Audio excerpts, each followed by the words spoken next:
Most atoms don't ride solo. Instead, they bond with other atoms. Now, bonds can form between atoms of the same element, or atoms of different elements.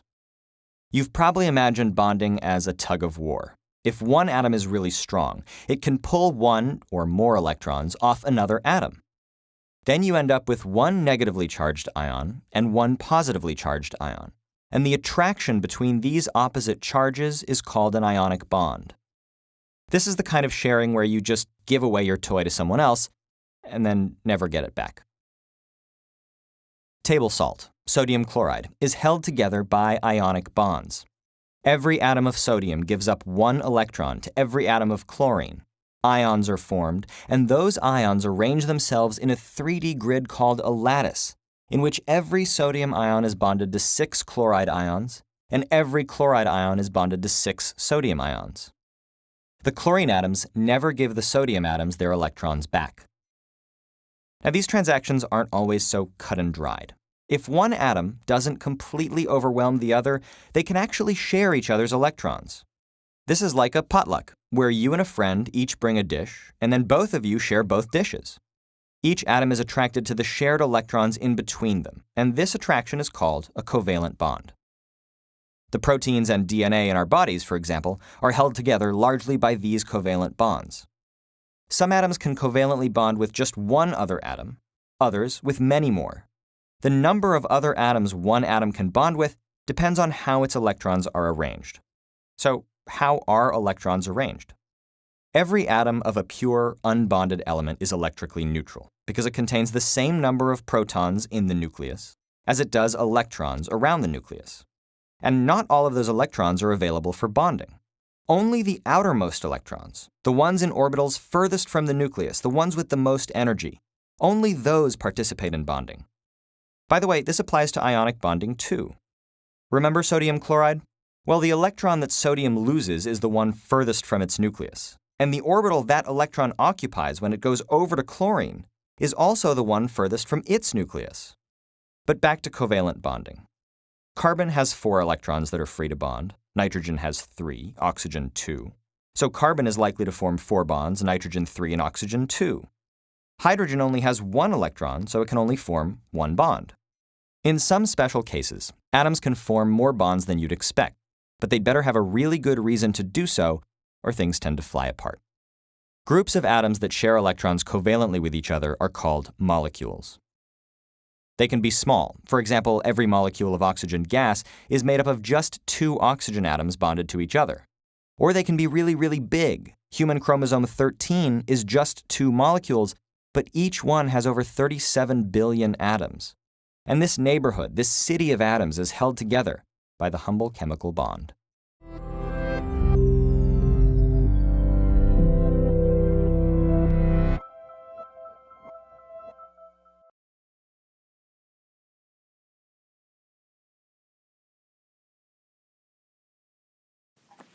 Alright, ladies and gentlemen, so you just saw a video that was all about the 2 types of bondings that we are going to discuss. Okay, we have talked about ionic bonds, so hopefully you are relatively confident identifying an ionic bond. And now we're going to discuss the covalent bonding. Now, covalent bonding is still connecting 2 elements together. However, unlike ionic bonds, where we have a complete transfer of electrons, covalent bonds are much more equal. The atoms involved in this bond are actually sharing these electrons, and that's really going to be the distinguishing feature for this bond. So, covalent bonds are formed when 2 atoms then share electrons in order to achieve a noble or full arrangement of electrons. So we are still looking at the octet rule. We are still looking to get that perfect 8, so to speak, for our valence shell. But instead of doing it by stealing electrons away from lower electronegativity elements, we are actually going to share those electrons. So the way we're going to remember this is sharing is caring, and that lovely C is going to remind us that this is covalent. Now, interesting enough, covalent bonds actually involve two different types of elements, especially as compared to our ionic bonds. So instead of involving both a metal and a nonmetal, covalent bonds involve two nonmetals. They involve two nonmetal electrons, sometimes referred to as molecular bonds. So molecular will sometimes be used interchangeably when referring to covalent. We will say, oh, this is a molecular bond. Oh, this is a molecular compound. It's exactly the same thing as saying that this is a covalent bond. This is a covalent compound. It means the same thing, and it means that we have shared our electrons. Now, once again, we would not be discussing this if there weren't significant differences in the properties of these covalent bonds as compared to other types of bonds. So while ionic bonds have typically very high melting points, covalent bonds are the exact opposite. They have very, or typically, low melting and boiling points. So with this in mind, while ionic bonded compounds are very often solid at room temperature, covalent bonded compounds vary. They can be a solid, they can be a liquid, or they can be a gas at STP, okay, at standard temperature and pressure. Now, while ionic compounds are typically hard at room temperature, covalent bonds are typically much more soft. So they're more bendable. They are not quite as solid as their ionic counterparts. Now, these will also not as readily conduct electricity. Not to say that they won't altogether, but they will not nearly be as conductive as an ionic compound. So they will not conduct electricity in any phase. All right, so even if they are dissolved in water, they will still be not very conductive. Okay, very low conductivity. And as for solubility, so whether or not it will dissolve in water, this is a sometimes. Sometimes they are soluble, sometimes, and sometimes they are not soluble. It really does depend on the compound for this particular property. Now, just as before, we are going to learn how to draw a Lewis structure for a covalent molecule. So these are going to look pretty different than the Lewis structures that we have seen before, and that is all down to the fact that these Lewis structures are depicting a bonding where our electrons are shared. They can't just be drawn in one place, either on one atom or on the other, like our ionic bonds. Because they are shared, we come up with a different way to represent their bonding, and that is sometimes referred to as the ball and stick model, only because you use a lot of circles and you use a lot of lines. It's sometimes referred to as the dot line model. It really just depends on who's saying it. So what we are going to do is begin with the Lewis structure, the regular old atom Lewis structure of each atom. Okay, so if you have hydrogen, you'll do the hydrogen Lewis structure as we've done before this week. If you have chlorine, you use the chlorine Lewis structure with 7 valence electrons. And so you'll see that down below for the compound CH4, I have drawn the Lewis structures for all of the 5 molecules that are involved in the molecule. I have 1 carbon, and I have 1, 2, 3, 4 hydrogens involved in the bond. And so I have drawn their Lewis structures. Each one of the hydrogens has 1 valence electron, and that is shown, and carbon has 4 valence electrons, and each of those are shown here. All right, so if we're taking a look at step 2, we are going to draw circles around unpaired electrons. So unpaired electrons means electrons that don't have a partner, without a partner. So in fact, it would be all of the electrons that I see here. None of these electrons that we have shown in this example have a partner or are paired at all. So what I'm going to do is draw a circle around them and essentially pair them off. So the first pair that I'm going to draw is going to be from the hydrogen at the top to the top carbon unpaired bond, and then the next one is going to go here and around this, and until each one of the electrons that I see between these atoms have a partner, okay, so they have somebody that they are bonded with.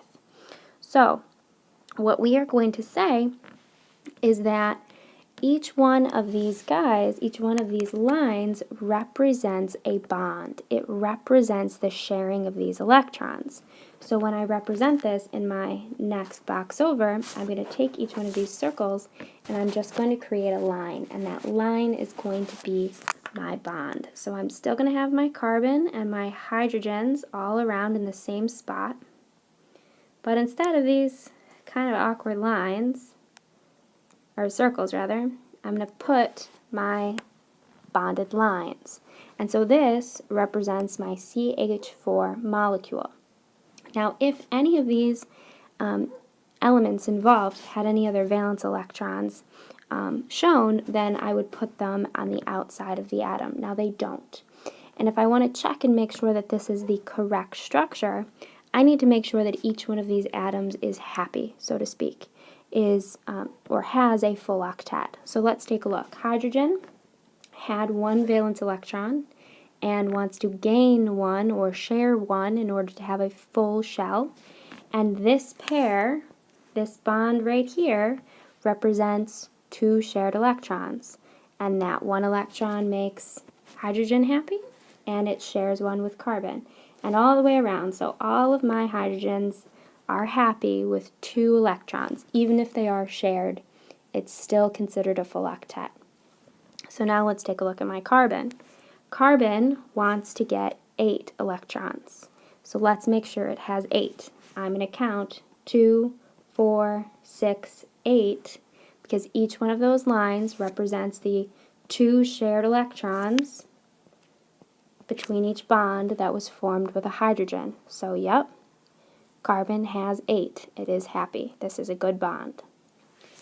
Now let's take a look at our next particular bond, and this is between hydrogen and chlorine. So the first thing that I'm going to do is draw my Lewis structure for each atom. I have my H with 1 electron, and I have my chlorine with, we know, 7 electrons. And so then I am going to circle around my unpaired electron. So I'm going to take this and I'm going to isolate my 2 unpaired electrons, and then I'm going to move over and I'm going to represent that with my ball and stick diagram. Now, the difference that I have here between our first example and this example is the fact that chlorine has these paired electrons left over. They didn't get circled, and I can't just pretend that they don't exist. They are still there, and I still have to represent them. So in order to make this a complete representation of the bonding, I do still have to show that my chlorine has those other paired electrons around it, because without them, I don't know if chlorine has a full octet. Because now I can count and say 1, 2, 3, 4, 5, 6, 7, 8, because that bond counts as 2. And now my chlorine is happy. My hydrogen is sharing those 2 as well, and so it is also happy. So yep, there's our bond. So on to our next page. We see that there are several kinds of bonds, or really 3 kinds of bonds, that can be formed in a covalent molecule. Now we've seen just single bonds. We've seen one line between one atom and the other atom. And this is called a single bond. Single because there is one line. And now you are often going to be asked a kind of confusing question, which is going to either ask you the number of shared electrons or the number of pairs of electrons. And it seems like one of those things where you go, oh, that's easy. But it's very, very easy to misread and to not see the difference between the total number of electrons represented in a bond and the number of pairs that that bond represents. So we're going to go through that, and we're going to show an example of each one of the types of bonds that we can see. So we're going to do another single bond, and a single bond is just like we saw on the previous page where we were doing our hydrogen with our chlorine and they formed a single bond, and we saw that there were 2 electrons shared between them. Alright, so let's see another single bond. We know that there's going to be 2 shared electrons, and that is 1 pair. 2 is a pair. Alright, so now let's do an example of that with HF. So I'm going to draw my Lewis structure for H. I'm going to draw my Lewis structure for fluorine, and then I'm going to put a lovely circle around my unpaired electrons, noting that there are 2 electrons in this circle, and those are my 2 shared electrons. And then I'm going to write my actual bond out, my H bonded to an F with my 6 valence electrons around the F. So I do see that there's 1 pair and there's 2 electrons contained in that pair. So now we're going to have a double bond. So let's see what we have for that.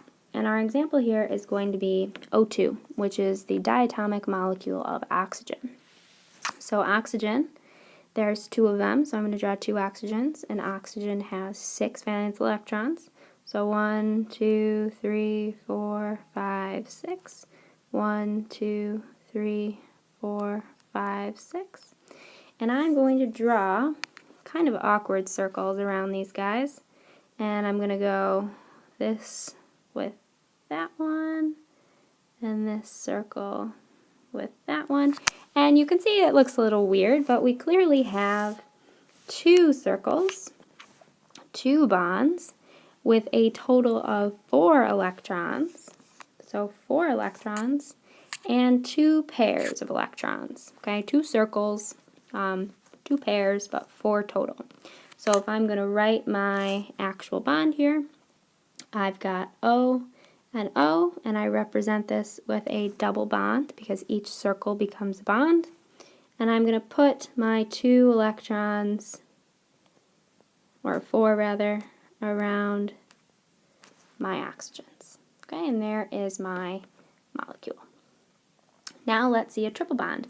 Maybe you're seeing a pattern here that we go up by 2. So if you were a betting person, maybe you'd say that this is going to be 6 and this is going to be 3, but let's make sure and we can prove that. So we're going to use nitrogen, and this is actually the diatomic of nitrogen. So I'm going to draw my 2 Lewis structures for N, and N has 5 valence electrons. So 1, 2, 3, 4, 5. And we can get that. And then we're going to draw our circles. And hopefully you're ahead of me. If you are, make sure you're checking your work. And we draw our circles around our unpaired electrons. And so we see that, yep, we've got 3 circles, 3 pairs. And we have indeed 1, 2, 3, 4, 5, 6 electrons shared between them. So if I'm going to write my final answer, I'm going to have N with 3 lines bonded to another N, both with 2 electrons left over. Please do not forget to include these electrons that are paired to begin with. They get carried over. They don't remain behind, so don't forget about them.